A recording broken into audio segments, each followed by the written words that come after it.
بسم الله الرحمن الرحيم والصلاة والسلام على رسول الله وعلى آله حزب الله وأصحابه جند الله وبعد. தொடர்ந்து தொழுகையினுடைய சட்டங்கள் சம்பந்தமான பாடங்களை நம்ம படித்து வரோம். அதில் முந்திய பாடமாக தொழுகையினுடைய ஷர்த்துக்கள், அதாவது தொழுகையினுடைய நிபந்தனைகள் என்ன அப்படிங்கிறத படிச்சிருந்தோம். தொழுகைக்கு 4 விதமான நிபந்தனைகள் இருக்கிறது. அதாவது தொழக்கூடிய ஒரு மனிதர் கட்டாயம் இந்த 4 குறித்தும் தெரிந்திருக்க வேண்டும் என்று சொல்லி ஒரு 4 விஷயங்களை தொடர்படியாக நம்ம என்ன செஞ்சுருந்தோம், சொல்லியிருந்தோம். அந்த 4ம் தொழுகைக்கு தேவையான ஷர்த்து, அதாவது தொழுவதற்கு முன்னால் அவர் தெரிந்து வைத்திருக்க வேண்டிய விஷயங்கள். இப்போ நம்ம படிக்க போகிறது தொழுகையின் ஃபர்லுகளை பற்றி நம்ம படிக்க போகிறோம். தொழுகையினுடைய ஃபர்லுகள் என்னென்ன இருக்குது அப்படிங்கிறத தெரிஞ்சுக்கிறதுக்கு முன்னாடி தொழுகைக்கு உள் ஃபர்லு வெளி ஃபர்லு அப்படின்னு சொல்லி 2 விதமான ஃபர்லுகள் இருக்குது. உள் ஃபர்லுன்னு சொன்னால் தொழுகைக்காக நின்றதிலிருந்து சலாம் கொடுக்கின்ற வரை இருப்பது உள் ஃபர்லாகவும், அது அல்லாது தொழுகைக்கு முன்னால் நாம் செய்யக்கூடியதெல்லாம் தொழுகையினுடைய வெளி ஃபர்லாகவும் என்ன செய்து இருக்குது. இப்போ நம்ம படிக்க போகிறது தொழுகையினுடைய உள் ஃபர்லுகள். இந்த தொழுகைக்கான உள் ஃபர்லுகள் மொத்தம் 13 ஃபர்லுகள் இருக்கிறது. மொத்தம் எத்தனை ஃபர்லுகள் இருக்கிறது? 13 ஃபர்லுகள் இருக்கிறது. முன்னாடியே நான் உங்களுக்கு சொல்லி கொடுத்துருக்குறேன். சுன்னத்துனா என்ன, ஃபர்துனா என்ன, வாஜிபுனா என்ன, மக்ரூஹ்னா என்ன, ஹராம்னா என்ன அப்படிங்கிறத நம்ம சொல்லியிருக்கோம் இல்லையா. ஃபர்லு அப்படின்னு சொன்னால் அந்த ஃபர்லை செய்யாமல் நாம் செய்யக்கூடிய காரியம் என்பது முழுமை பெறாது. குர்ஆனிலும் ஹதீஸிலும் ஃபர்லை பற்றி தெளிவாக செய்ய வேண்டும் என்று கட்டளையிடப்பட்டிருக்கும். செய்ய தவறினால் அதற்கான தண்டனை நமக்கு கிடைக்கும். அதுதான் ஃபர்லினுடைய அந்தஸ்து. அப்போது இப்போ சொல்லக்கூடிய 13 விஷயங்களை ரொம்ப கவனமாக தொழுகையில் நம்ம கையாளணும். இந்த 13 காரியங்களில் ஒரு காரியம் விடுபட்டு போனாலும் உங்களுடைய தொழுகை என்பது ஏற்றுக்கொள்ளப்படாததாக தொழுகையாகவே இருக்காது. ஏன்னா இந்த 13ம் ஃபர்லுகளாக இருக்கிறது. இது ஒரு சுன்னத்தோ ஒரு முஸ்தஹப்போ ஒரு வாஜிபோ இல்லை, இது ஃபர்லுங்க. கட்டாயமான முறையில் செய்தே ஆக வேண்டும் என்கின்ற அந்தஸ்தில் இருக்கக்கூடிய 13 காரியங்களை நாம் கண்டிப்பான முறையில் தெரிந்து கொள்வோம். தொழுகையினுடைய ஃபர்லுகள்லேயே முதல் ஃபர்லு எது அப்படின்னா, தொழுகைக்காக நாம் நிய்யத் வைக்கிறது. நீங்கள் முடிஞ்சால் நோட்டில் சிம்பிளாக எழுதி வச்சுக்கிறது உங்களுக்கு நல்லது. இங்கே எல்லாமே ரொம்ப விரிவாக விளக்கமாக நிறைய கொடுத்துருக்குறாங்க.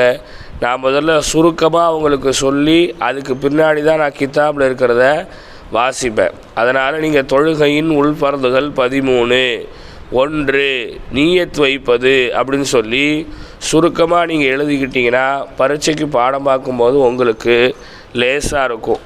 எழுதாமல் விட்டுட்டீங்க அப்படின்னா பரீட்சைக்கு பாடம் பார்க்கும்போது ரொம்ப கஷ்டமாக இருக்கும். பாடம் மறந்தா மாதிரி தெரியும். நான் கித்தாபில் இருக்கிறத தான் பெரும்பாலும் கேள்வியாக கேட்க மாட்டேன். எக்ஸ்ட்ராவாக நான் என்ன சொல்கிறேனோ அதுதான் பரீட்சையில் பெரும்பாலும் கேள்வியாக உங்களுக்கு வரும். அதனால் சொல்லக்கூடிய பாயிண்ட்டுகளை நோட்டில் கரெக்டான முறையில் எழுதி வச்சுக்கோங்க. அப்போ தொழுகைக்கான முதல் ஃபர்லு என்ன அப்படின்னா, தொழுகைக்காக நிய்யத்து செய்வது. பொதுவாகவே எந்த அமலாக இருந்தாலும் நிய்யத்து செய்வது ஃபர்லாக வாஜிபாக இருக்குது. ஏன் நிய்யத்து செய்கிறது ஃபர்லாக வாஜிபாக கட்டாயமாக அது இருக்கணும் அப்படின்னு சொல்கிறோம்னா, ரசூலுல்லாஹ்வினுடைய முதன்மை ஹதீஸே என்ன அப்படின்னு சொன்னால், இன்னமல் அமாலு பின்னியாத், உங்களுடைய நீயத்தை பொறுத்து, உங்களுடைய எண்ணத்தை பொறுத்து தான் நீங்கள் செய்யக்கூடிய எல்லா காரியங்களுக்கும் நன்மை அமைகிறது அப்படின்னு ரசூலுல்லாஹ் சொன்னாங்க. அப்போ நீயத்து செய்கிறது அப்படிங்கிறது கட்டாயமான ஒரு விஷயம். ஒரு ஆள் நல்ல ஒழு செஞ்சுருக்காரு, நல்ல ட்ரெஸ்ஸு உடுத்திருக்காரு, நல்ல இடத்துல தான் நிற்கிறாரு, ஆனால் அவர் தொழுகைக்காக வந்து நின்ன பிறகு தக்பீர் கட்டும்போது நீயத்தில்லாமல் தக்பீர் கட்டினாருன்னா அவருடைய தொழுகை ஏற்றுக்கொள்ளப்படாது. நாம் என்ன சொல்லிடக்கூடாது, நல்லா ஒழு செஞ்சுருக்காரு, நல்ல ட்ரெஸ்ஸு போட்டிருக்காரு, நல்ல இடத்துல நிற்கார, நீயத்து மட்டும்தானே வைக்கிற, அதெல்லாம் ஒன்றும் பிரச்சனை இல்லை, தொழுகை சேர்ந்துக்கும் அப்படின்னு சொல்ல முடியாதுங்க. ஏன்னா எந்த காரியத்திற்குமே நீயத்து அடிப்படையாக இருக்கிறது. நீயத்துன்னு சொன்னால் என்னங்க, மனதில் எண்ணுவது. நீயத்துன்னு சொன்னால் என்னது, மனதில் நினைப்பதற்கு பேர் தான் நீயத்து. நீயத்துங்கிறது நம்ம நினைக்கிற மாதிரி வாயை திறந்து சொல்லக்கூடிய ஒன்று இல்லை. நாம் என்ன செய்வோம், சத்தமாக கொஞ்சம் வாயை திறந்து நீயத்து வைப்பாங்க. வீட்டில் தொடக்கூடிய பெரிய ஆட்களை பார்த்தா நமக்கு தெரியும் எப்படி நீயத்து வைப்பாங்க. யா ரப்பே ரஹ்மானே யா அல்லாஹ், கிபிலாவை முன்னோக்கி சுபு தொழுகை 2 ரக்காயத்தை உனக்காக தொழுகின்றேன், அல்லாஹு அக்பர் அப்படின்னு தக்பீர் கட்டுறாங்களா இல்லையா? இப்படி வெளிப்படுத்தணுங்கிற அவசியம் இல்லை. நீயத்து அப்படின்னு சொல்லிட்டோம்னு சொன்னாலே அது மனசில் உதிக்கக்கூடிய ஒரு எண்ணமாக இருக்க வேண்டும். அது மனசில் உதிக்கக்கூடிய ஒரு எண்ணமாக இருக்க வேண்டும். அப்போ நீயத்து வைக்கணும் அப்படின்னு சொன்னால் என்ன அப்படின்னா, எப்போ நீயத்து வைப்பீங்க அப்படின்னா, தக்பீர் தஹரீமா கட்டும் பொழுது அந்த தக்பீரே தஹரீமாவில் ஏதாவது ஒரு பகுதியில் உங்களுடைய நீயத்து சேர்ந்ததாக இருக்க வேண்டும். தக்பீரே தஹரீமா அப்படின்னு சொன்னால் ஹராமாக்கக்கூடிய தக்பீர் என்று அர்த்தம். தக்பீரே தஹரீமான்னு சொன்னால் என்ன அர்த்தங்க, ஹராமாக்கக்கூடிய தக்பீர். ஹராமாக்கக்கூடிய தக்பீர்னு சொன்னால் என்னங்க, தொழுகைக்காக ஒரு மனிதர் அல்லாஹு அக்பர் என தக்பீர் கட்டிட்டார்னா அவர் கட்டின அந்த தக்பீரின் மூலமாக உலக காரியங்களை அவர் செய்வது ஹராமாகிவிட்டது. அதனால தான் அதுக்கு தக்பீரே தஹரீமா அப்படிங்கிற பேரை சொல்கிறாங்க. புரியுதா? புரியுதா உங்களுக்கு? ஒரு ஆள் அல்லாஹு அக்பர் அப்படின்னு சொல்லிட்டு தக்பீர் கட்டிட்டு சாப்பிட்லாமா? அவர் சாப்பிட்லாமா? சாப்பிட்றது ஹராம். சாப்பிட்றது என்னது? ஹராம். ஹராம்னு சொன்னால் தடுக்கப்பட்டது. ஹராம்னு சொன்னால் என்னது? தடுக்கப்பட்டது. அப்போது எது அந்த சாப்பிட்றது தடுத்தது? நம்ம கட்டின அந்த தக்பீர். புரியுதா? ஒரு ஆள் தக்பீர் கட்டுறாரு, அல்லாஹ் அக்பர் தொழுகைக்காக தக்பீர் கட்டிட்டு செல்ஃபோனில் ஃபோன் அடிக்குன்னு சொல்லி எடுத்து பேசுகிறாரு. பேசலாமா? பேசக்கூடாது. பேசுறது ஹராம். புரியுதா உங்களுக்கு?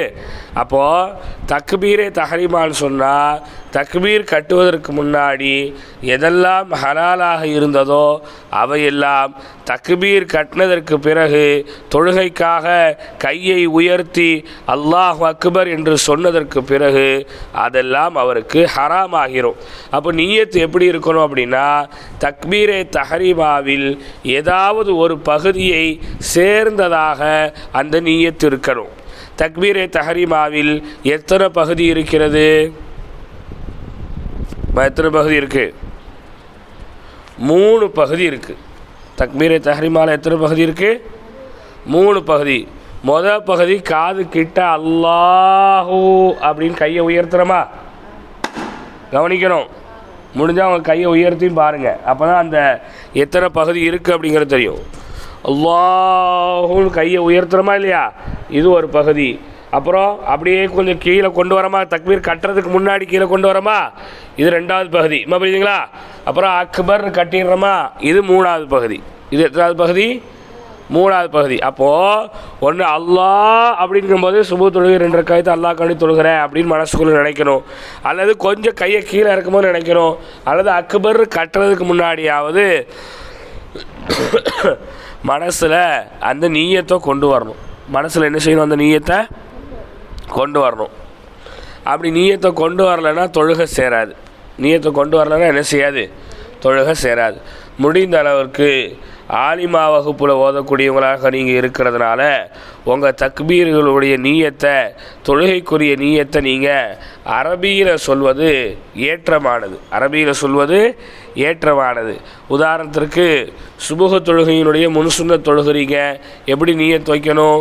உசல்லி சுன்னத்த சுபஹி ரகாத்தைனி அதான் முஸ்தக்பிலன் இலல் கஅபத்தி ஷரீஃபத்தி லில்லாஹி தஆலா அல்லாஹு அக்பர். சுபுகினுடைய முன்சுன்னத் 2 ரக்காத்துகளை கிப்லாவை முன்னோக்கி அல்லாஹ்விற்காக தொழுகின்றேன், அல்லாஹு அக்பர் அப்படின்னு என்ன செய்கிறது? நியத் வைக்கிறது. புரியுதா? அப்போ சுபையினுடைய ஃபர்லில் நீங்கள் தனியாக நின்று தொழுதா எப்படி நியத் வைக்கணும், ஜமாத்தா நின்று தொழுதா எப்படி நியத் வைக்கணும், நீங்கள் இமாமா நின்று தொழுதா எப்படி நியத் வைக்கணும் அப்படிங்கிறத எல்லாம் முன்னாடியே நான் அடிக்கடி உங்களுக்கு சொல்லியிருக்கமா இல்லையா? ஒரு ஆள் இமாமா நின்று தொழ வைக்கிறாங்க, எப்படி நியத் வைக்கணும்? உசல்லி ஃபர்ல சுபஹி ரகாத்தைனி அதான் முஸ்தக்பிலன் இலல் கஅபத்தி ஷரீஃபத்தி இமாமன் லில்லாஹி தஆலா அல்லாஹு அக்பர். சுபுஹ் தொழுகை 2 சுபுஹ் தொழுகையினுடைய ஃபர்ல் 2 ரக்காத்துகளை கிப்லாவை முன்னோக்கி அதாவாக இமாமாக நின்று தொழ வைக்கின்றேன் என்று நியத் வைக்கணும். புரியுதா? மௌமூமா நின்னாங்கன்னா உசல்லி ஃபர்ல சுபஹி ரகாத்தைனி அதான் முஸ்தக்பிலன் இலல் கஅபத்தி ஷரீஃபத்தி மஅமூமன் லில்லாஹி தஆலா அல்லாஹு அக்பர். சுபஹ் தொழுகை ஃபர்ல் 2 ரக்காத்துகளை கிப்லாவை முன்னோக்கி இந்த இமாமை பின்தொடர்ந்து அதாவாக தொழுகின்றேன் என்று நியத்தினை செய்யணும், வைக்கணும். இமாமாகவும் இல்லை, பின்னாடி நின்று தொழலை, தனியாக நின்று தொழுதா இமாம்ங்கிற இடத்துல இமாமையும் சொல்லாமல் மாமூம்ங்கிற இடத்துல மாமூமையும் சொல்லாமல் ஒன்றுமே சொல்லாமல் தக்பீர் கட்டிக்கலாம். எப்படி? உசல்லி ஃபர்ல சுபஹி ரகாத்தைனி அதான் முஸ்தக்பிலன் இலல் கஅபத்தி ஷரீஃபத்தி லில்லாஹி தஆலா அல்லாஹு அக்பர். இப்போ இந்த இடத்துல மஅமூம் அப்படிங்கிற அந்த வார்த்தையும் வரல, இமாம் அப்படிங்கிற அந்த வார்த்தையும் என்ன செய்யலை, வரல. இப்போ 2 வார்த்தையும் வரலன்னு சொல்லிட்டாலே நாம் தனியாக நின்று தொடங்குறோம் அப்படிங்கிற அர்த்தத்தை என்ன செஞ்சிடும், அது வெளிப்படுத்திடும். புரியுதுங்களா?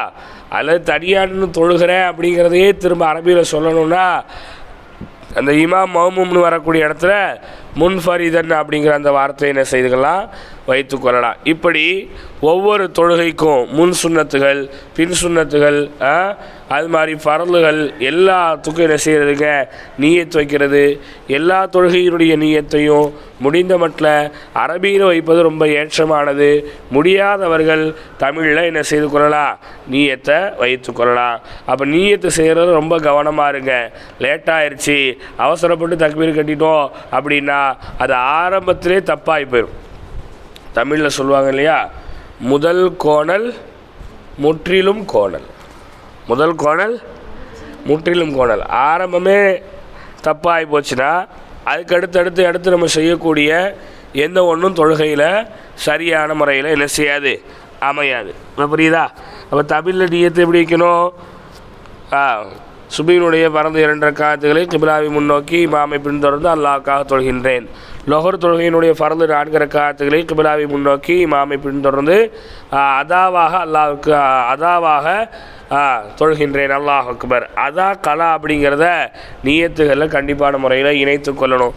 அதா அப்படின்னு சொன்னால் என்ன அப்படின்னா, தொழுகையினுடைய உரிய நேரத்தில் நிறைவேற்றினா அது அதா. தொழுகையினுடைய உரிய நேரத்தில் நிறைவேற்றினா அதுக்கு பேர் என்னது, அதா. தொழுகையினுடைய நேரத்தை தவற விட்டு தொழுகை நிறைவேற்றினா அதற்கு பேர் கலா. அப்போ தொழுகையினுடைய அந்த நியத்தை வைக்கும்போது அதாவாக தொழுகிறோமா கலாவாக தொழுகிறோமா அப்படிங்கிறதையும் அந்த நியத்தில் குறிப்பிடுவதுங்கிறது ஒரு கட்டாயமான விஷயமாக இருக்கிறது. அப்போது முதல் ஃபர்லுக்கே இவ்வளோ நேரம் ஆகிப்போச்சு. 2வது ஃபர்லு தொழுகையினுடைய 2வது ஃபர்லு என்ன அப்படின்னு சொன்னால், ஃபர்லு தொழுகையில் நிற்க சக்தி பெற்றவர் கண்டிப்பான முறையில் நின்று தொழ வேண்டும். ஃபர்து தொழுகை இருக்கா இல்லையா? பரந்து தொழுகை எத்தனை தொழுகை இருக்குது மொத்தம்? 5. எதெல்லாம்? சுபுஹ், லுஹர், அசர், மக்ரிப், இஷா. இந்த 5ம் ஃபர்து. இந்த 5ம் என்னதுங்க? ஃபர்து. இந்த ஃபர்து தொழுகையை நின்று தொழ சக்தி பெற்றவர் கண்டிப்பான முறையில் நின்று தான் தொழ வேண்டும். அவங்க என்ன செய்யக்கூடாது? உட்காந்து தொழக்கூடாது. ஒருவர் நின்று தொழ சக்தி பெற்றவரா சக்தி பெறாதவரா அப்படிங்கிறத நம்ம எப்படி தெரிஞ்சு கொள்றதுங்க? சில நபர்கள் இருப்பாங்க, சைக்கிள் ஓட்டுவாங்க, அப்புறம் நடந்து கடைக்கு போவாங்க, கடையில் வியாபாரம் பார்க்கும்போது ரொம்ப நேரம் நிற்கக்கூடியவங்களாக இருப்பாங்க, அது மாதிரி குனிஞ்சு நிமிந்து நல்ல வேலை பார்க்குறவங்களாக இருப்பாங்க. இப்போது இவங்க தொலை வரும்போது பள்ளியாசலில் சேரை போட்டு உட்காந்து தொழுவாங்க. இவங்க எதை போட்டு உட்காந்து தொழுவாங்க? சேரை போட்டு. ஏங்க, நல்லா தான் சைக்கிள் ஓட்டுறீங்க, நல்லா தான் நடக்கிறீங்க, நல்லா தான் கடையில் நிற்கிறீங்க, நல்லா குனிகிறீங்க, நல்லா நிமிடுறீங்களே, ஏங்க இங்கே நீங்கள் சேர் போட்டு தொழுவுறீங்க, நம்ம கால் வலிக்கு அப்படின்னு சொன்னால் அது ஏற்றுக்கொள்ள முடியாது. அது ஏற்றுக்கொள்ள முடியுமா? அதை ஏற்றுக்கொள்ள முடியுமா? முடியாது. ஏன் அப்படின்னா, தொழுகைக்கு வெளியே கால்களை வைத்து நீங்கள் நல்ல முறையில் தான் என்ன செய்கிறீங்க? செயல்படுறீங்க. அப்போ தொழுகைன்னு வந்துட்டால் மட்டும் கால் வலிக்குது, முட்டி வலிக்குது, உள்ளங்கால் வலிக்குது, குதிங்கால் வலிக்குது, அதை செய்து இதை செய்துன்ட்டு பொய் காரணத்தை சொல்லி உட்காந்து தொழக்கூடாதுங்க.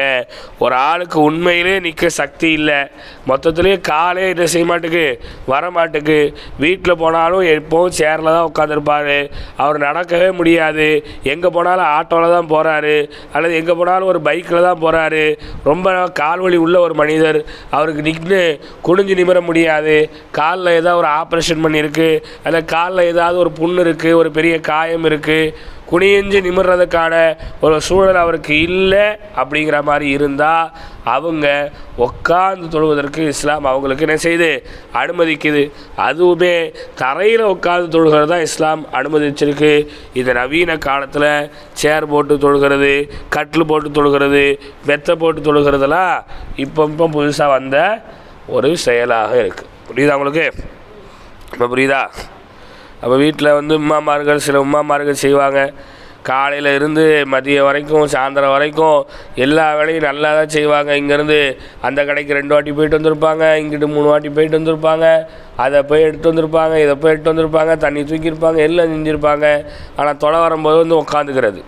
அப்படி உட்காந்து தான் சொல்லணும். அந்த வேலை பார்க்கும்போதெல்லாம் எவ்வளோ கஷ்டங்களை தாங்கி வேலையை பார்த்தீங்களோ அது மாதிரி கஷ்டங்களை தாங்கி தொழுகை என்ன செஞ்சுக்கங்க? நிறைவேற்றிக்குங்க அப்படின்னு என்ன செய்கிறதுங்க?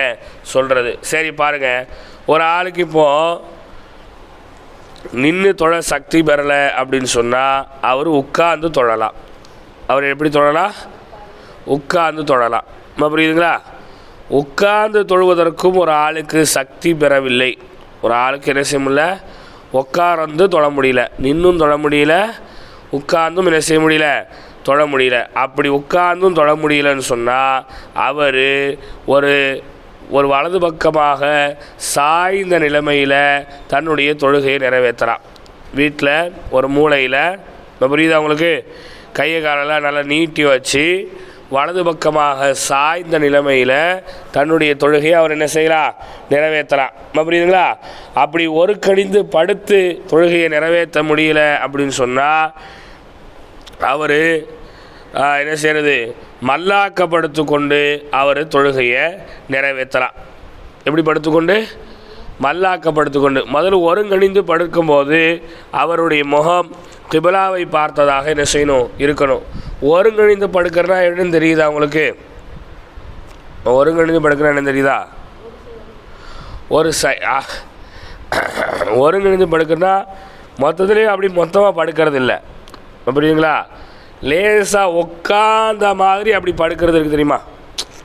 காலெல்லாம் நீட்டாமல் உட்காந்துக்கிட்டே அப்படி கொஞ்சம் அப்படி, எப்படி சொல்கிறது, உங்களுடைய வலது கையை வலது காலில் ஊனி அப்படி கொஞ்சம் சாஞ்ச மாதிரி உட்காந்து பாருங்கள். கொஞ்சம் படுத்த மாதிரி இருக்கா? உட்காந்து பார்க்கல அப்படி. அப்போ அப்படி இதுதான் ஒருங்கிணைக்கிறது. அப்படி கொஞ்சம் ஒருங்கிணைந்து என்ன செய்கிறது? படுக்கிற மாதிரி உட்காருவதற்கு தான் அப்படி சொல்கிறது. புரியுதா? இப்போ இவர் இப்படியாவது என்ன செய்யணும்? உட்காந்து தொழணும். அப்படியே உட்காந்து தொழ முடியல அப்படின்னா மல்லாக்க படுத்துக்க வேண்டியதான். அப்படியே உட்காந்து தொழ முடியல, எப்படி படுத்துக்க வேண்டியதா? மல்லாக்க. இப்போ ஒரு ஆளுக்கு என்ன செய்யுது, பெட்டில் படுத்த படுக்கையாக இருக்கார், பெட்டில் படுத்த படுக்க, ஆள் எந்திரிக்கவே இல்லை, அவருக்கு எந்திரிக்கவும் முடியாதுன்னு டாக்டர் சொல்லிட்டாங்க. இப்போ இவர் படுத்த படுக்கையாக தான் இருக்கணும் அப்படின்னு சொல்லிட்டாங்கன்னா இவர் மல்லாக்க படுத்துக்கிட்டே என்ன செய்ய வேண்டியதாக, தொட வேண்டியதா. ஆனால் மல்லாக்க படுத்து அவர் தொடும்போது அவருடைய முகம் கிப்லாவை முன்னோக்கி இருப்பதை போன்று அவருடைய தலைக்கு உயரமான ஒரு தலையணை வைப்பது சுன்னத்தாகும். புரியுதா? ஒரு ஆள் மல்லாக்க படுத்திருக்காருன்னா தலை எங்கே பார்த்த மாதிரி இருக்கும், வானத்தை பார்த்த மாதிரி இருக்கும். அப்படி தானே வானத்தை பார்த்த மாதிரி தானே இருக்கும். அப்போது தலை, அவருடைய முகம் வந்து கிபிலாவை முன்னோக்கி இருக்கணும்னு சொன்னால் தலைக்கு கீழே நல்ல ஒரு பெரிய தலகணையை வச்சு அவருடைய தலையை மட்டும் கொஞ்சம் மேலே தூக்குன மாதிரி என்ன செய்கிறது, வைக்கிறதுங்க. அப்படி வச்சாவது அவர் என்ன செய்யணும், தொடணும். இவர் வந்து சுஜூது ருக்கு செய்ய முடிஞ்சால் சுஜூது ருக்கு என்ன செய்யணும். சுஜூது ருக்கு செய்ய முடியலை அப்படின்னு சொன்னால் தன்னுடைய கண்ணை கொண்டு அல்லாஹ்வை தொடணும். கண்ணால், கண் இருக்குல்ல, கண்ணுடைய உள்ள விழிகள் இருக்கு இல்லையா, கண் விழி இருக்கா, கருப்பு விழி வெள்ளை விழி இருக்கா, இந்த விழி அப்படியே சுஜூ செய்கிற மாதிரியும் ருக்கு செய்கிற மாதிரி மேலையும் கீழே அப்படியே பார்க்குறது. மேலையும் கீழையும் பாருங்கள், மேலேனா தலையை தூக்கி இல்லை, கண்ணுடைய விழி மட்டும் மேலையும் கீழையும் போயிட்டு வரணும். கண்ணுடைய விழி மட்டும் மேலையும் கீழையும் போதா ஒரு ஆள் அப்படி என்ன செய்யணும், தொடணும். கண் விழியும் மேலையும் கீழையும் போயிட்டு வர அளவுக்கு அவருக்கு சக்தி இல்லைன்னு சொன்னால் கண்ணினுடைய இமை இருக்கா இல்லையா, இமையை வச்சு கண்ணை பொத்தி முழிக்கணும். இமையை வச்சு என்ன செய்யணும், கண்ணை பொத்தி முழிக்கணும். அதுக்கும் வழி இல்லையா, தொழுகிறதுக்கு எவ்வளோ நேரம் ஆகுமோ அவ்வளோ நேரம் தொழுகிற நியத்து வச்சு அவர் அமைதியாக இருந்துக்கணும். அவர் எப்படி இருந்துக்கணும்? அப்போ தொழுகை எங்கேயாவது விடுறதுக்கு வாய்ப்பு இருக்கான்னு கேட்டால் எங்கேயுமே என்ன இல்லை, வாய்ப்பு இருக்கா? எங்கேயாவது நின்று தொழ முடிஞ்சா நின்று தொழணும்னு சொல்லியாச்சு, நின்று தொழ முடியலையா உட்காந்து தொழுங்கன்னு சொல்லியாச்சு, உட்காந்து தொழ முடியலையா ஒருங்கிணைஞ்சு படுத்து தொழுங்கன்னு சொல்லியாச்சு, ஒருங்கிணைஞ்சும் படுத்து தொழ முடியலையா மல்லாக்கப்படுத்து தொழுங்கன்னு சொல்லியாச்சு, மல்லாக்கப்படுத்து ருக்கு சுஜு செய்ய முடியலையா கண்ணால் என்ன செய்யுங்க, ருக்கு சுஜு செய்வதை போல் செபிக்கனை காமிங்கன்னு சொல்லியாச்சு, கண்ணாலையும் செய்ய முடியலையா கண் இமையை கொண்டு செய்யுங்கன்னு சொல்லியாச்சு. கண் இமையை கொண்டு செய்ய முடியலன்னு சொன்னாலும் தொழுகிற நேரம் வரைக்கும் நியத்து வச்சு அவர் மௌனமாக அமைதியாக இருந்தால் அவருடைய தொழுகை நிறைவேறிவிடும் சொல்லியாச்சு. இங்கே எந்த இடத்துலையும் நீங்கள் தொழுகையை விட்டு கொள்ளுங்கள் என்று எங்கேயும் என்ன செய்யப்படலை, சொல்லப்படவில்லை. புரியுதா உங்களுக்கு? அப்போ என்னங்க, தொழுகையை எந்த நேரத்திலும் எந்த காரணத்திற்காகவும் எதற்காகவும் எப்போதும் யாருக்காகவும் தொழுகையை விட்டுவிடவே கூடாது. தொழுகையை விட்டுவிடவே கூடாது. புரியுதா? அடுத்து மூணாவது, தக்பீரே தஹரீமா கட்டும்போது அல்லாஹு அக்பர் அப்படின்னு சொல்லி கட்டுறது கண்டிப்பாக ஃபர்லாக இருக்கிறதுங்க. தக்பீரே தஹரீமா கட்டும்போது என்னன்னு சொல்லி கட்டணுங்க, அல்லாஹு அக்பர்னு சொல்லி கட்டுறது. அந்த இடங்களில் வேறு வார்த்தைகளை சொல்லவே கூடாது. வேறு வார்த்தைகள் என்ன செய்யக்கூடாது, சொல்லவே கூடாது. ஆனால் ஒரு ஆளுக்கு அல்லாஹு அக்பர் அப்படிங்கிறது தெரியலை, அவருடைய வாயில் நுழையலை அப்படின்னு சொன்னால் அவர் அல்லாஹ்வை புகழக்கூடிய வேறு ஏதாவது ஒரு வார்த்தையை சொல்லி தக்பீர் கட்டுவது அவருக்கு மட்டும் கூடும். புரியுதா? ஒரு ஆள், ஒருத்தவங்க ஒரு 80 வயசுக்குள்ள இஸ்லாத்துக்கு வராங்கன்னு வச்சுக்கோங்க. எத்தனை வயசில் இஸ்லாத்துக்கு வராங்க? 80 வயசில் இஸ்லாத்துக்கு வராங்க. அவங்க இப்போ இஸ்லாத்துக்கு வந்தோடனே தொழணும்னு ஆசைப்படுறாங்க. இப்போ அல்லாஹ் அக்பர்னு சொல்லி தக்பீர் அவங்களுக்கு என்ன செய்யலை, கட்ட தெரியல. அவங்களும் ரொம்ப முடியாதவங்களாக இருக்கிறாங்க. அல்லாஹ் அக்பர் சொல்லி கொடுத்தாலும் வாயில் வரல. இப்போ அவங்களுக்கு தெரிஞ்ச மாதிரி ஏதோ ஒரு வார்த்தையை சொல்லி என்ன செய்ய வேண்டியது, அவங்க தக்பீர் கட்டிக்கொள்ள வேண்டியதான். புரியுதுங்களா? இன்றைக்கி இதை செய்யலாமான்னு கேட்டால் இப்போ இருக்கிற சூழலுக்கு இது பொருத்தம் படாது. இப்போ இருக்கிற சூழலுக்கு இது என்ன செய்யாது, பொருத்தப்படாது. ஏன் அப்படின்னா இன்றைக்கி மாற்று மத சகோதரர்கள் கூட சரளமான முறையில் குரானை ஓதக்கூடியவங்களாக இஸ்லாமியனுடைய வரலாறுகளை தெரிஞ்சு கொள்ளக்கூடியவங்களாக மாறிக்கிட்டே வராங்க. அப்படி இருக்கக்கூடிய காலங்களில் தக்பீர் அல்லாஹ் அக்பர் கட்ட தெரியலன்னு யாருமே சொல்ல முடியாது. ஒரு பிறந்த புள்ள கூட என்ன செஞ்சிடும், அல்லாஹ் அக்பர்னு சொல்லிடும். அதனால் தக்பீரை தஹரீமா கட்டும்போது கண்டிப்பான முறையில் அல்லாஹு அக்பர் என்று சொல்லி தக்பீர் கட்ட வேண்டும். இது 3வது ஃபர்லாக இருக்கிறது. இது எத்தனாவது ஃபர்லு? 3வது ஃபர்லு. புரியுதுங்களா? 4வது ஃபர்லு தக்பீர் கட்டினதற்கு பிறகு வஜஹத் ஓதி, அதற்கு பிறகு அஊது பிஸ்மி ஓதி, அதற்கு பிறகு சூரத்துல் ஃபாத்திஹாவை ஓதுவது ஃபர்லு. அதாவது வஜஹத் ஓதுறது சுன்னத்து தான். வஜஹத் ஓதுறது என்னது தான்? சுன்னத்து தான். புரியுதுங்களா? வஜஹத் நம்ம என்ன ஓதுவோம்? வஜஹத்து வஜ்ஹி லில்லதி ஃபத்தர ஸமாவாத்தி வல் அர்த ஹனீஃபன் முஸ்லிமன் வமா அன மினல் முஷ்ரிக்கீன் லா ஷரீக லஹு வபிதாலிக உமிர்து வ அன மினல் முஸ்லிமீன். இது நம்ம ஓதக்கூடிய வஜஹத்து. இன்னும் வேறு என்னெல்லாம் வஜஹத் இருக்குது? நிறைய வஜஹத் இருக்குது. சுபானக்கல்லாஹும்ம பிஹம்திக தபாரக ஸ்முக்க வ தஆலா ஜித்துக்க வலா இலாஹ இல்லா கைருக்க. இதுக்கு பேர் வஜஹத்து தான். புரியுதா? இதுக்கு பேரும் வஜஹத் தான். இது அல்லாமல் அல்லாஹும்ம பாஇத் பைனனா வ பைன கதாயானா கமா பஅத்த பைனல் மஷ்ரிக் வல் மக்ரிபி அல்லாஹும்ம யா முகல்லிபல் குலூப் சப்பித் கல்பி அலா தீனிக வ தஆத்திக வ ஈமானிக வ இஸ்லாமிக யா அல்லாஹ். இதுவும் ஒரு விதமான வஜஹத் தான். வஜஹத்துன்னு சொன்னால் தக்பீர் கட்டின உடனே ஓதுறதுக்கு பேர் தான் வஜஹத்து. இந்த வஜஹத்தை ரசூல்லா நிறைய இடங்களில் நிறைய விதமாக என்ன செஞ்சுருக்கிறாங்க, ஓதியிருக்காங்க. புரியுதுங்களா? அதில் ஒன்று தான் ஒவ்வொருத்தவங்க எடுத்து என்ன செஞ்சுக்கிட்டு இருக்கோம், ஓதிக்கிட்டு இருக்கிறோம். அப்போ வஜஹத்து ஓதுறது சுன்னத்து தான். வஜஹத்து ஓதுறது என்னது தாங்க? சுன்னத்து தான். புரியுதுங்களா? எது ஓதுறது ஃபர்லு அப்படின்னு சொன்னால் சூரத்துல் ஃபாத்திஹாவை ஓதுவது ஃபர்லு.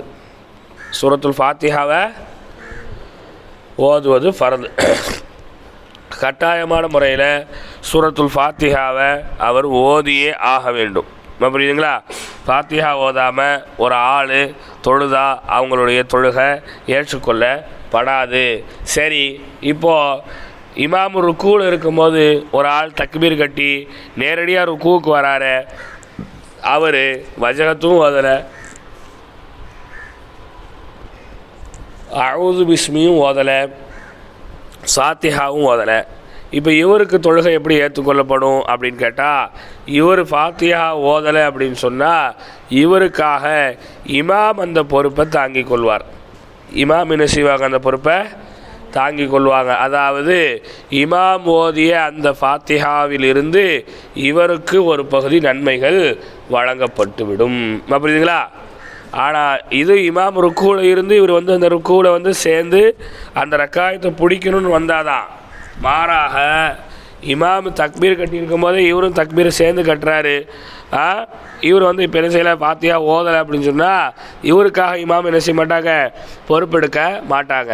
ஆனால் ஒருத்தவருக்கு ஃபாத்திஹா சூராவே தெரியாது அப்படின்னு சொன்னால் அவர் அமைதியாக இருந்தாலே போதும், அவருக்கான நன்மையை அல்லாஹ் கொடுத்து விடுவார். அவருக்கான பொறுப்பை இமாம் என்ன செய்வார், ஏற்றுக்கொள்வார். புரியுதுங்களா?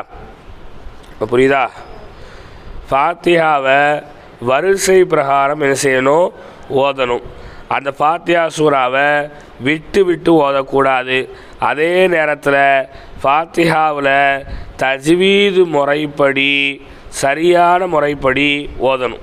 ஃபாத்திஹா சூராவை எப்படி ஓதணும்? தஜ்வீது முறைப்படி ஓதணும். ஃபாத்திஹா சூரா தப்பாக போச்சு அப்படின்னா தொழுகை மொத்தமும் என்ன செஞ்சிடும், பாழாக போயிடும். தொழுகை மொத்தமும் பாழாக போயிடும். அப்போது தஜ்வீது முறைப்படி அந்த ஃபாத்திஹாவை ஓதணும். இன்னும் அந்த ஃபாத்திஹா சூராவில் 14 ஷத்துகள் இருக்கிறது. அந்த ஷத்துகளை கரெக்டான முறையில் அழுத்தி ஓதுவது வாஜிபு. அந்த ஷத்துகள் என்ன செய்கிறதுங்க, அழுத்தி ஓதுறது வாஜிபாக என்ன செய்கிறது இருக்கிறது. சரிங்க, ஒரு ஆளுக்கு ஃபாத்தியாவே தெரியலை, அல்ஹம் சூராவே தெரியலை, அவர் என்ன செய்யணும், தனியாக நின்று தொழுகிறாரு. இப்போ அவர் என்ன செய்யணும் அப்படின்னு சொன்னால் வேறு ஏதாவது ஒரு 7 ஆயத்தை அவர் என்ன செஞ்சுக்க வேண்டியதா, ஓதிக்கொள்ள வேண்டியதா. புரியுதுங்களா? அவருக்கு தெரிஞ்ச ஏதாவது ஒரு 7 வசனங்கள் என்ன செய்யலாம் அவர் ஓதிக்கொள்ளலாம். இதெல்லாம் இன்றைக்கி முடியுமான்னு கேட்டால், இன்றைக்கி இந்த சட்டம்லாம் சரியாக வருமானு கேட்டால் இன்றைக்கி இதெல்லாம் என்ன செய்யாது, சரி வராது. இப்போ புரியுதா? இன்றைக்கி ஏன்னா இன்றைக்கி எல்லாருக்குமே ஃபாத்திஹா சூராங்கிறது தெரியும், அல்ஹம்து சூராங்கிறது தெரியும். இது எப்போ இது சொல்லப்படுது அப்படின்னா, அதை சொல்லி கொடுக்கறதுக்கான ஆட்களே இல்லை, அல்ஹம்து சூரா தெரிஞ்சுக்கிறதுக்கான ஒரு வாய்ப்பே இல்லை, அவங்க ஒன்றுமே தெரியாமல் இருக்கிறவங்களுக்கு தான் இந்த சட்டம்லாம். இப்போ புரியுதா? உடனே நம்ம என்ன செஞ்சிடக்கூடாது, இப்படி ஓதிடக்கூடாது. நம்ம இப்படி ஓதிட்டால் நமக்கு தொழுகை சேராது. இப்போ புரியுதா? அது மாதிரி ஃபாத்திஹா சூராவை ஒரு ஆள் ஓத தெரியலனா வேறு ஏதாவது ஒரு 7 வசனத்தை ஓதிக்கலாம். வேறு ஒரு 7 வசனமும் தெரியலை அப்படின்னு சொன்னால் ஒரு 7 வகையான திக்ருகளை அவர் செஞ்சுக்கலாம். 7 வகையான திக்ருகளை என்ன செய்யலாம், அவர் செஞ்சுக்கலாம். புரியுதா? இப்போ வயசாளிகளும் ரொம்ப வயசாளிகளாக இருக்காங்கல்ல, அவங்க எப்படி தொழுகிறாங்க, என்ன தொழுகிறாங்கன்னு என்ன செய்யலை தெரியலை. இப்போ 7 திக்ரும் தெரியலை, 7 விதமான ஆயத்தும் தெரியலை, சூரா ஃபாத்திஹாவும் தெரியலை அப்படின்னா அல்ஹம்து சூரா ஓத எவ்வளோ நேரம் ஆகுமோ அவ்வளோ நேரம் தக்பீர் கட்டிட்டு அமைதியாக நின்னா போதும். அவ்வளோ நேரம் தக்பீர் கட்டிட்டு அமைதியாக நின்னா போதும். இது யாருக்குன்னா ஒன்றுமே தெரியாமல் இருக்கிறவங்களுக்கு தான். இப்போ புரியுதா? இனி அவங்களால படித்து கொள்ளவும் முடியாத இருக்குமா இல்லையா? அப்படிப்பட்ட ஆட்களுக்கு தான் இந்த சட்டம் பொருந்தும்.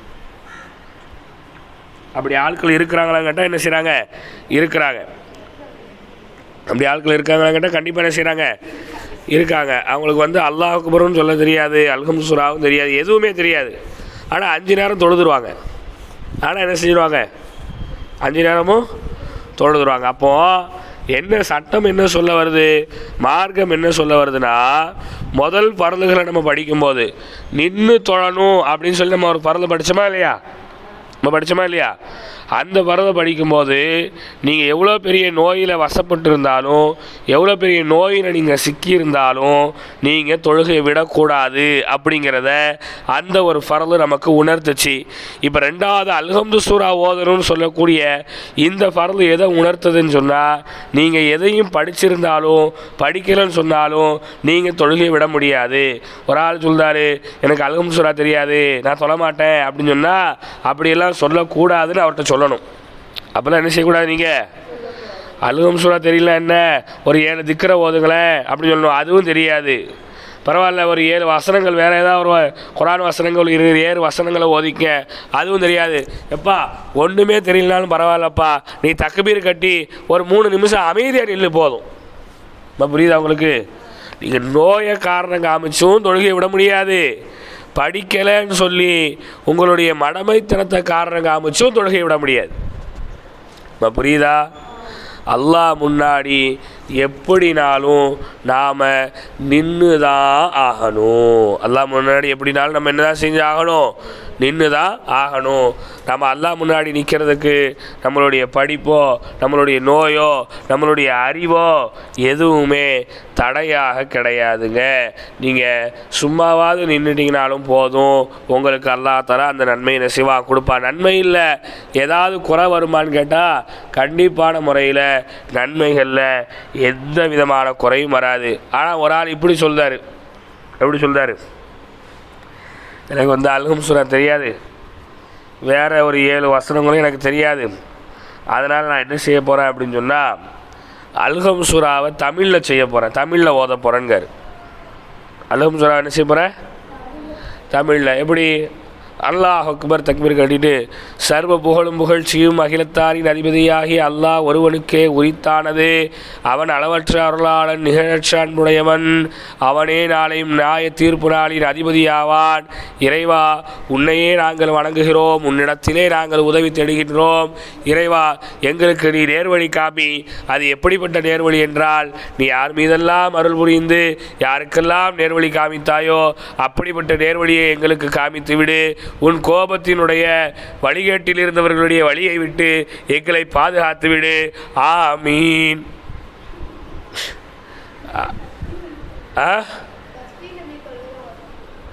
தஸ்பீஹ் தொழில் ஓதுறாங்களா? எப்படி? சரியா போச்சு, போங்க, ஓதக்கூடாது. தமிழாக்கம் பண்ணி என்ன செய்யக்கூடாது. தஸ்பீஹில் யாருமே அப்படி ஓதுறா?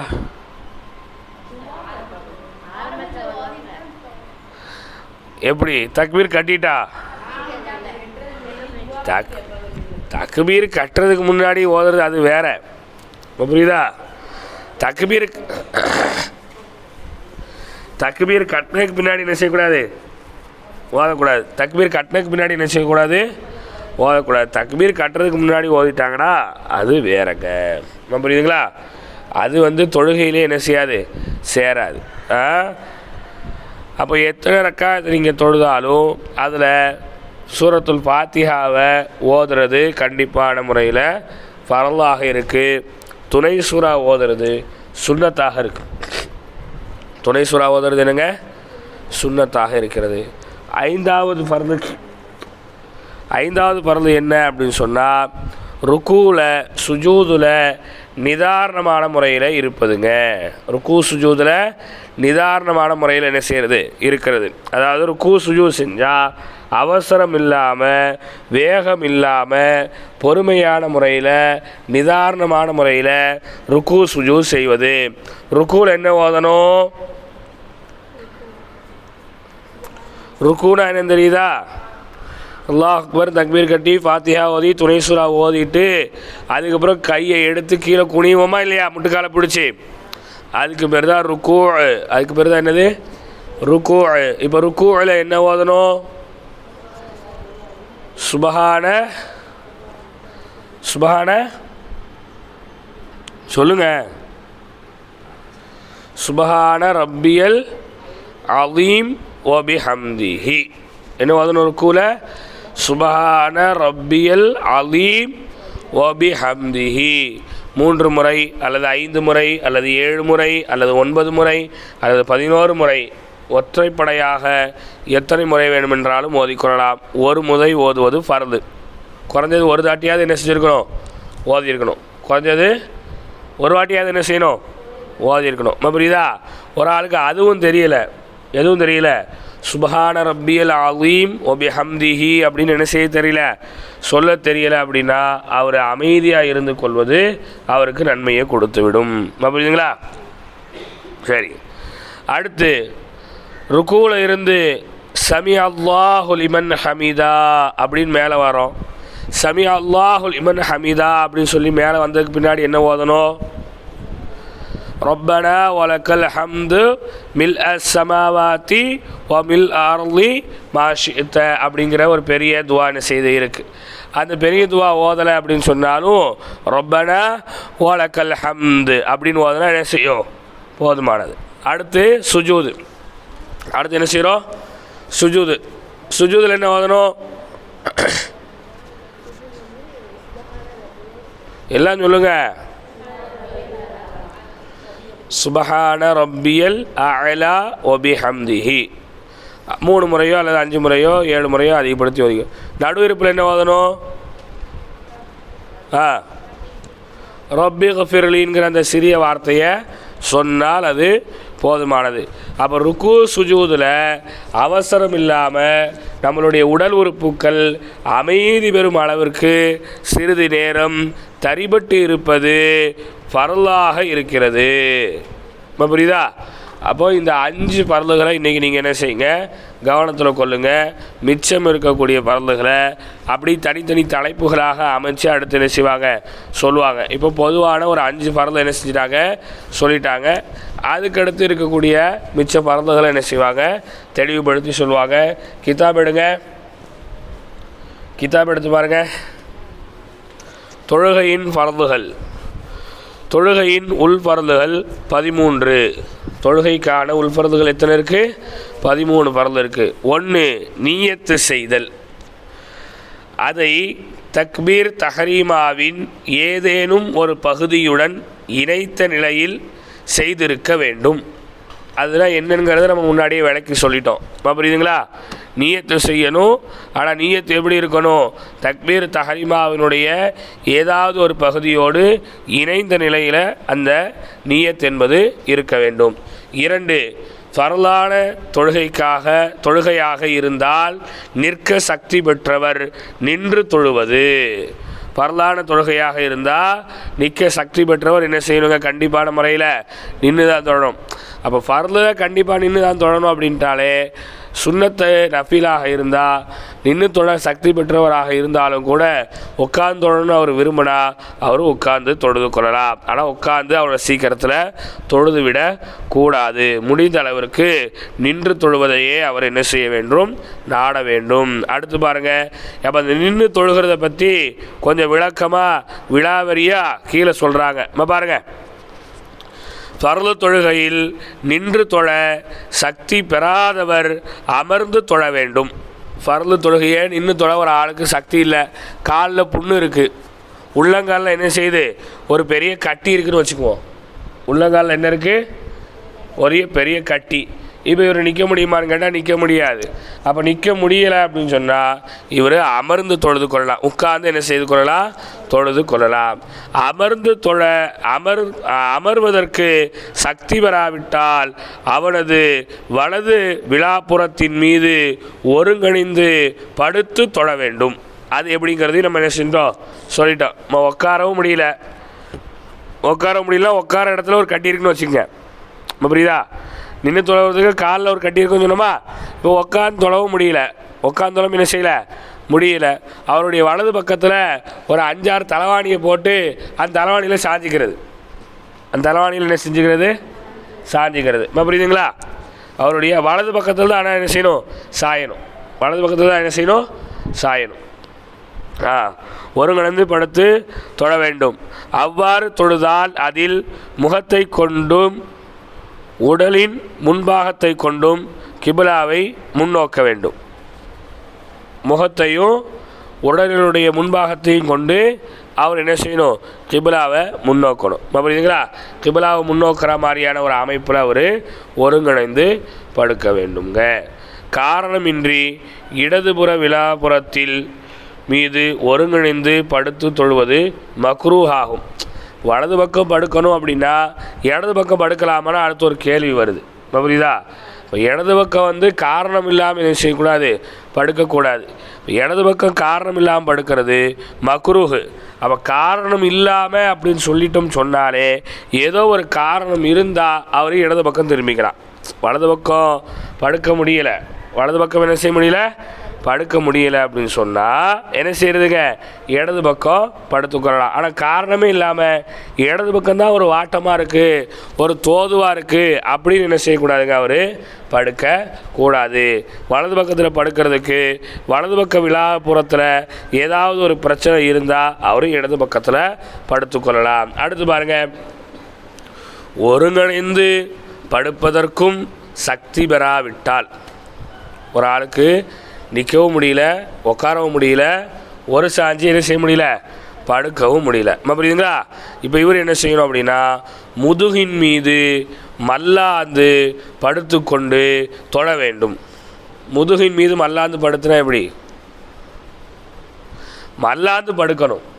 மல்லாந்து படுத்தா முதுகு என்ன செய்யும், கீழே தரையில் போயிடும். புரியுதுங்களா, மல்லாந்து என்ன செய்யணுங்க, அவர் படுத்து தொழ வேண்டும். மல்லாந்துனா நல்லா படுத்தாச்சு. மல்லாந்துன்னு சொன்னாலும் என்ன அர்த்தம், நல்லா படுத்தாச்சு. புரியுதுங்களா, முதுகு கீழே தரையில் படுற அளவுக்கு என்ன செய்கிறது, படுக்குது. அதான் சொல்கிறாங்க, முதுகின் மீது மல்லார்ந்து படுத்து கொண்டு தொழ வேண்டும். அதில் முகத்தை கொண்டு கிபிலாவை முன்னோக்குவதற்காக தலையை ஏதேனும் பொருளை கொண்டு உயர்த்தி வைக்க வேண்டும். இப்போ மல்லாந்து படுத்துட்டோம்னு சொன்னால் உடம்பை கொண்டு கிபிலாவை முன்னோக்க முடியுமா, முடியுமா, முடியாது. உடம்பை கொண்டு கிபிலாவை முன்னோக்க முடியுமான்னு கேட்டால் என்ன செய்ய முடியாது, முடியாது. முகத்தை கொண்டு தான் கிபிலாவை முன்னோக்கணும். அப்போ முகத்தை கொண்டு கிபிலாவை முன்னோக்கணும்னு சொன்னால் என்ன செய்யணும் அப்படின்னா தலைக்கு கீழே நல்ல உயரம் கூடின ஒரு 2-3 தலையணைகளை என்ன செய்கிறதுங்க, வைக்கிறது. அப்போ தலையணையை அதிகப்படுத்த இந்த கழுத்து மட்டும் கொஞ்சம் மேலே நிற்க பார்த்த மாதிரி என்ன செய்யும், இருக்கும். புரியுதுங்களா, அப்படி மேலே பார்த்த மாதிரி இருக்கும்போது கிபிலாவை அவர் முன்னோக்கி கொள்வார். கிபிலாவை அவர் என்ன செய்வார், முன்னோக்கி கொள்வார். புரியுதுங்களா, ருக்கு மற்றும் சுஜூதுக்காக எழுந்து அமர முடிந்தால் அவ்வாறு செய்ய வேண்டும். ஒரு ஆள் என்ன செய்கிறாங்க, மல்லாக்கப்படுத்திருக்காங்க, ஆனால் ருக்கு சுஜூது செய்கிறதுக்கான ஒரு தோது அவங்களுக்கு இருக்குது அப்படின்னு சொன்னால் அவங்க ருக்கு சுஜூது செய்கிறதுக்காக எழுந்து உட்கார வேண்டும். எழுந்து உட்காந்து என்ன செய்கிறது, ருக்கு செய்கிறது, சுஜூது செய்கிறது. எழுந்து உட்காந்து என்ன செய்கிறதுங்க, ருக்கு செய்கிறது, சுஜூது செய்கிறது. உட்காந்து வரும்போது ருக்கு எப்படி செய்வீங்க, உட்காந்து வரும்போது ருக்கு எப்படி செய்யணும், புரியல? அத்தையா திருப்பில் இருங்க, எல்லாம் அத்தையா திருப்பில் இருங்கம்மா. அத்தையா திருப்பில் இருந்துட்டீங்களா? அல்லாஹ் அக்பர் தக்பீர் கட்டியாச்சு, அலுகும் சூறா ஓதியா, துணை சூறா ஓதியாச்சு. இப்போ ருக்கு செய்யணும்னு சொன்னால் என்ன செய்வீங்கன்னா, உங்களுடைய 2 கையையும் முட்டு கையில் வச்சு சும்மா தலையை லேசாக குனிவீங்க. தலையை லேசாக குனியணும், புரியுதா? இது வந்து ருக்கு. இது வந்து என்னது, ருக்கு. சுஜூதுன்னு சொன்னால் அப்படியே சுஜூதுக்கு போயிடுறது. வழமையாக நம்ம செய்கிறோமா இல்லையா சுஜூது, அப்படியே சுஜூதுக்கு போகிறது. அப்படி வளமையாக போகிற மாதிரி செய்ய முடியலன்னு சொன்னால் முட்டில் வச்ச கையை தரையில் வச்சு குனிஞ்ச தலையை இன்னும் கொஞ்சம் நல்லா குனிகிறதுக்கு பேர் சுஜூது. புரியுதா? புரியுதா? அப்படி ஒரு ஆளுக்கு ருக்கு சுஜூது செய்கிறதுக்கான ஒரு வாய்ப்பு இருந்தால் அவர் எழுந்து ருக்கு சுஜூது செய்ய வேண்டும். முடியாவிட்டால் அவர் என்ன செய்யணும் அப்படின்னா, முடியாவிட்டால் தலையை கொண்டு இஷாரான்னு சொன்னால் செய்கினை செய்வது. இஷாரான்னு சொன்னால் என்ன செய்கிறது, செய்கினை செய்வோமா, புரியுங்களா? ருக்குவுக்கு போகிற மாதிரி தலையை, ருக்குவில் போகும்போது நம்ம தலை கீழே குனியுதா இல்லையா, அந்த மாதிரி தலையை கீழே குனிகிறது. அப்புறம் ருக்குவிலேருந்து மேலே வரும்போது தலை மேலே வந்துடுதா இல்லையா, நேராக ஆயிடுதா இல்லையா, தலையை நேராக கொண்டு வர்றது. சுஜூதுக்கு போகும்போது தலை ரொம்ப கீழே போயிடுதா இல்லையா, அப்போ ரொம்ப கீழே கொண்டு போகிறது. இப்படி தலையை கொண்டு அவர் என்ன செய்கிறதுங்க, செமிக்கினை செய்து தொட வேண்டும். அதுவும் செய்ய முடியலைங்க, எங்கள் ருக்கு சுஜூது எஞ்சும் செய்ய முடியல. அதே நேரத்தில் தலையை கொண்டும் சைக்கினையும் என்ன செய்ய முடியல, செய்ய முடியல. இப்போ என்ன செய்கிறது, அதுவும் முடியாவிட்டால் இமையை கொண்டு இஷாரா செய்ய வேண்டும். கண் இமைகள் இருக்கா இல்லையா, இமையை பொத்தி பொத்தி முழிச்சு என்ன செய்கிறதுங்க, தொழுவது. புரியுங்களா? அதுவும் முடியாவிட்டால் தொழுகையின் ஃபர்துகளை உள்ளத்தில் நினைத்து தொழுகையை நிறைவேற்ற வேண்டும். இவை அனைத்திலும் அவரின் தொழுகையின் கூலிகளில் எதுவும் குறையாது. ஒரு ஆளுக்கு கண் இமைய கொண்டோ அவருக்கு இஷாரா செய்ய முடியல, கோமா ஸ்டேஜில் இருக்கார் அப்படின்னு சொன்னால், என்ன ஸ்டேஜில் இருக்கார், கோமா ஸ்டேஜுக்கு போயாச்சு. இப்போ என்ன செய்யணும் அப்படின்னா, தொழுகையினுடைய ஃபர்துகளை நிறைவேற்றுறேன்னு சொல்லி உள்ளத்தில் நினச்சிக்கிட்டு அந்த நேரம் வரைக்கும் அமைதியாக இருந்துடணும். அதுதான் அவருக்கான தொழுகை, அதுதான் அவருக்கான தொழுகை. இப்படி ஒருத்தர் தொழுதாலும் அவருடைய தொழுகையில் எந்த நன்மையும் என்ன செய்யாது, குறையாது. அப்போ பாருங்கள், நீங்கள் எவ்வளோ கஷ்டமான ஒரு சூழலுக்கு போனாலும் நீங்கள் தொழுகையை நிறைவேற்றியே தீரணும் என்பதில் இஸ்லாம் எந்த அளவிற்கு கண்டிப்பான முறையில் இருக்குது. அதே நேரத்தில் எவ்வளோ சலுகைகளை கொடுக்குன்னு பாருங்கள். இதெல்லாம் நமக்கு கொடுக்கப்பட்டிருக்கிற சலுகை இல்லை. உன் காலில் என்ன தான் இருந்தாலும் நீ நின்று தான் தொழணும் அப்படின்னு இஸ்லாம் சொல்லலை. புரியுதுங்களா? காலில் முடியலையா உட்காருங்க, உட்கார முடியலையா ஒரு சாய முடியலையா படுத்துக்குங்க. ஆனால் எப்படியாவது தொழுகையை நிலைநாட்டிடுங்க. ஆனால் எப்படியாவது என்ன செஞ்சுருங்க, தொழுகையை நிலைநாட்டி விடுங்கள். புரியுதுங்களா? அடுத்து நஃபில் தொழுகையாக இருந்தால் நின்று தொழ சக்தி பெற்றவருக்கும் அமர்ந்த நிலையிலே ஒருங்கிணைந்து படுத்த நிலையிலே தொழுவது கூடும். நஃபீல் தொழுகை, சுன்னத்து கூட இல்லை, என்னது நஃபீல். என்ன தொழுகை, நஃபீல் தொழுகையில் ஒரு ஆளுக்கு நிற்க சக்தி இருக்குது, இருந்தாலும் அவர் உட்காந்தோடனு விரும்பினா அவரும் உட்காந்து தொழுதுக்கலாம். புரியுதுங்களா? ஆனால் அது முடிஞ்ச அளவுக்கு அது தவிர்க்கணும், முடிஞ்ச அளவுக்கு அதை என்ன செய்யணுங்க, தவிர்த்து கொள்ளணும். புரியுதுங்களா? ஆனால் நின்று தொழுபவரின் நன்மையில் பாதி தான் அமர்ந்து தொழுபவருக்கு கிடைக்கும். அமர்ந்து தொழுபவரின் நன்மையில் பாதி தான் படுத்து தொழுபவருக்கு கிடைக்கும். இது எதில், நஃபில்ல நிற்க சக்தி இருந்தோ நிற்காமல் உட்காந்து தொழுகிறது. புரியுதுங்களா?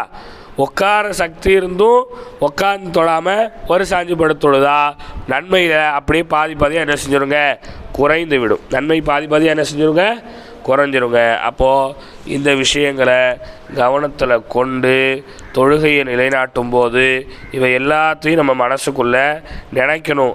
இவ்வளோ விஷயங்கள் நமக்கு படிச்சிருக்கிறோம், இவ்வளோ ஃபர்ல் இருக்குது, தொழுகையில் இவ்வளோ சட்டங்கள் இருக்குது, இதை தெரியாதவங்களுக்கு நம்ம என்ன செய்கிறது, எத்தி வைக்கணும், தெரியாதவங்களுக்கு சொல்லியும் கொடுக்கணும். அதே நேரத்தில் நாமும் தொழும்போது இதை எல்லாத்தையும் கவனத்தில் கொண்டு தொழணும் இன்ஷா அல்லாஹ். அதுக்கு அடுத்து உள்ளதை நாளைக்கு படிப்போம், இல்லாட்டா மக்ரிபில் இன்ஷா அல்லாஹ் படிப்போம்.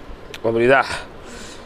அடுத்து 3 தக்பீரை தஹரீமா, அதில் அல்லாஹ் அக்பர் என்ற வார்த்தையே அவசியம் சொல்ல வேண்டும். அதிலிருந்து இன்ஷா அல்லாஹ் மக்ரிபில் நிச்சயமாக படிப்போம்.